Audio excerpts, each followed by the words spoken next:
April 1865. Abraham Lincoln walks through the smoldering ruins of Richmond, Virginia. The Confederate capital has just fallen. Black men, women, and children rush into the streets, cheering, some dropping to their knees before the president.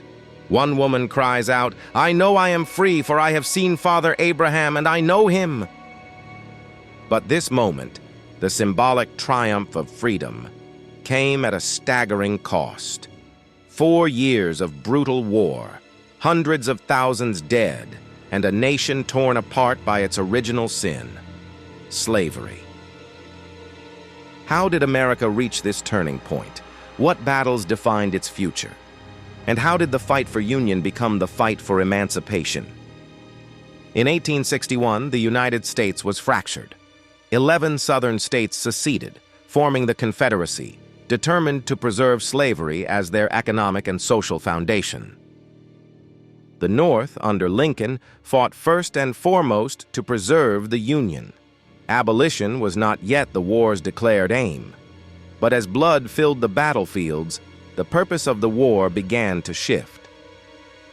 Before we reach emancipation, we must walk through the battles, rivers of fire and smoke that transformed the meaning of the war. April 12, 1861, Charleston Harbor, South Carolina. Confederate cannons opened fire on Fort Sumter, a Union garrison stranded in hostile territory. The bombardment thundered for 34 hours. No one died in the fighting, but the war had begun. Lincoln called for 75,000 volunteers. The country answered, and within weeks, America was at war with itself. Fast forward to April 1862, the Battle of Shiloh, Tennessee. Soldiers on both sides expected a quick war. What they got was slaughter. 2 days of combat left over 23,000 casualties. Survivors wrote of the ground covered in the dead and dying, of screams echoing through the woods. A Confederate soldier recalled, "It was a scene which would have appalled Dante." Shiloh shattered illusions. The war would not be quick. It would be total. September 17, 1862, Maryland, the Battle of Antietam. At dawn, Union and Confederate forces clashed in a cornfield near Sharpsburg. Within hours, stalks of corn stood slashed and broken, mingled with thousands of bodies. It became the single bloodiest day in American history, 23,000 men killed, wounded, or missing in just 12 hours.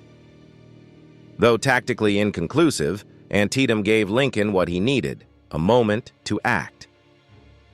On September 22, 1862, days after Antietam, Lincoln issued the preliminary Emancipation Proclamation. Starting January 1, 1863, all enslaved people in rebelling states would be forever free. This changed everything. The war was no longer just about union. It was about liberty. It was about remaking the nation. The proclamation also invited black men to join the Union Army. By the end of the war, nearly 200,000 black soldiers and sailors fought for freedom. Their courage and sacrifice helped turn the tide. July 1863, Pennsylvania, Gettysburg. For 3 days, Union and Confederate forces clashed in one of the most decisive battles of the war. On the third day came Pickett's charge. 12,500 Confederate soldiers marched across open fields under heavy Union fire. When the smoke cleared, over half were dead or wounded. Lee's army retreated. The Confederacy would never again launch a major offensive in the North.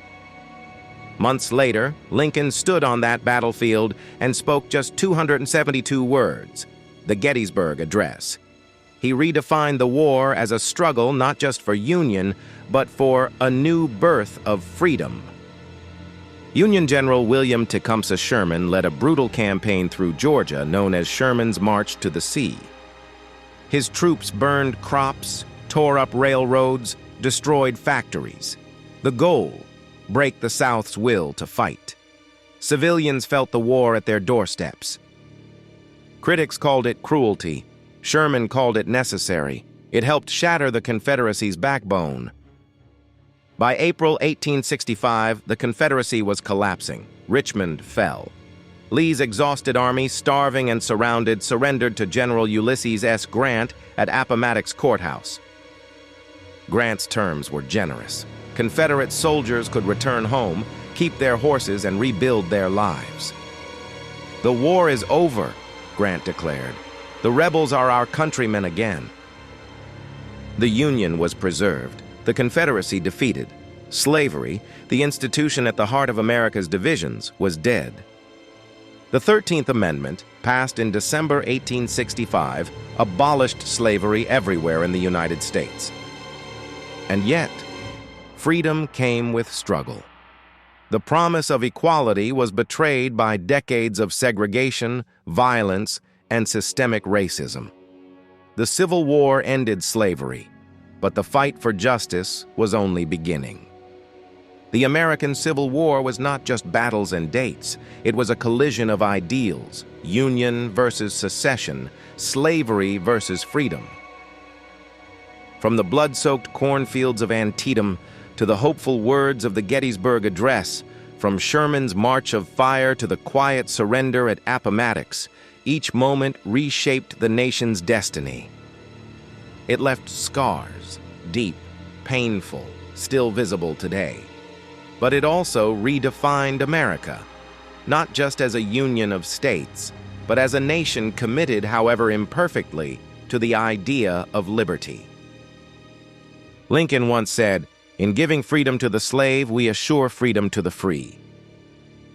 The Civil War proved that freedom is never free. It must be fought for, bled for, and defended in every generation,